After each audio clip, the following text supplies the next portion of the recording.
السلام علیکم ورحمۃ اللہ وبرکاتہ۔ آج کے اس ویڈیو میں ایک اہم پیغام آپ کو دینا چاہ رہا ہوں۔ وہ پیغام کیا ہے؟ وہ پیغام یہ ہے کہ فتنوں کا دور چل رہا ہے۔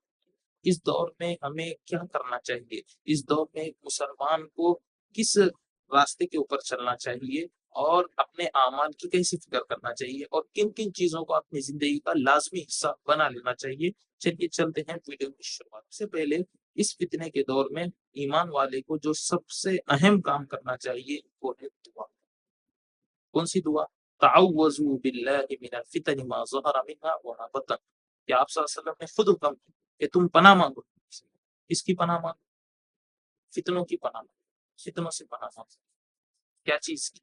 جو ظاہر ہو چکے ہیں ان فتنوں کی بھی پناہ مانگو، جو ظاہر نہیں ہو چکے چھپے ہوئے فتنے، جیسے آج کل دجالی دور ہے، دجالی فتنے چھوٹے بڑے رونما ہوتے جا رہے ہیں، تو ان فتنوں سے بچنے کی دعا کرنا ہے۔ آج ہم نے دعاؤں کو چھوڑ دیا ہے۔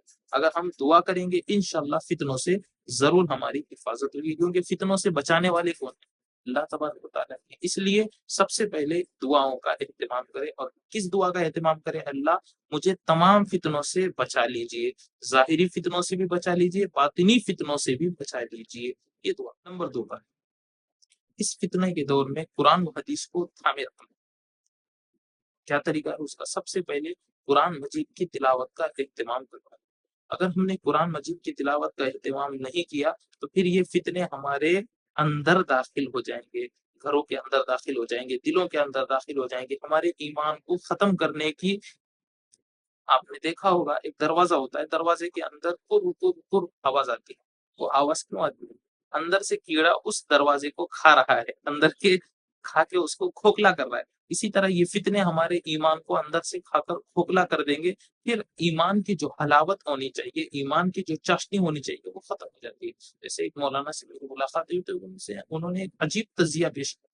انہوں نے یہ کہا کہ آج چھوٹے بڑے ہر ایک کے اوپر جادو ہو چکا۔ تعجب میں پڑ گیا، ایسا کیسا جادو ہو چکا؟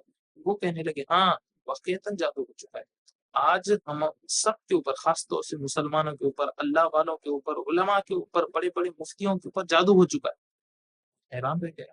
تو میں نے پوچھا اس کی وضاحت کیا ہے، آپ کہنا کیا چاہتے ہیں؟ تو انہوں نے کہا کہ آج ایمان کے اوپر جو خاص طور سے جو مدے ہیں اس کے اوپر گفتگو کرنے کے لیے بڑے تیار نہیں ہیں، اس کے اوپر گفتگو کرنے کا ذہن ہی نہیں جا رہا۔ ایسے دور میں کرنا کیا چاہیے؟ پھر بھی ماشاءاللہ کچھ علماء کرام ہیں، انہوں نے کہا کہ اس کام میں جڑے ہوئے ہیں، لیکن اکثریت ایسی ہے جو غفلت میں ہے۔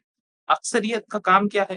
کمانا کھانا، صرف یہی ذہن میں، کمانا کھانا، اپنی فکر کرنا، اپنے اعلی اولاد کی فکر کرنا، اپنے خاندان کی فکر کرنا، بس اس کے علاوہ کچھ نہیں۔ مدرسہ ہے تو مدرسے کی فکر کرنا، مکتب ہے تو مکتب کی فکر کرنا، امامت ہے تو امامت کی فکر کرنا، اور جو بھی اپنا ریلیٹیو کام ہے، عامل ہے تو اپنے اپنے عملیات کی فکر کرنا، بس ختم ہو گئی۔ یہ جادو کیا۔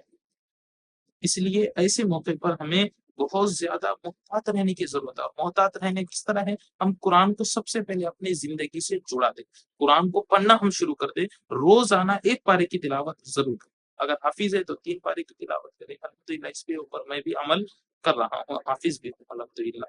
قرآن جس طرح ہم پڑھنے کا معمول بنا رہے ہیں اس کی تفسیر کا بھی ہمیں معمول بنانا ہے۔ جہاں پر تفسیر ہوتی ہے اس تفسیر میں ہم شرکت کریں، اور جہاں پر حدیث کی مجلس لگتی ہے اس مجلس میں بھی ہم شریک ہوں، تو ہمارے ایمان کی حفاظت کچھ نہ کچھ ہو جائے۔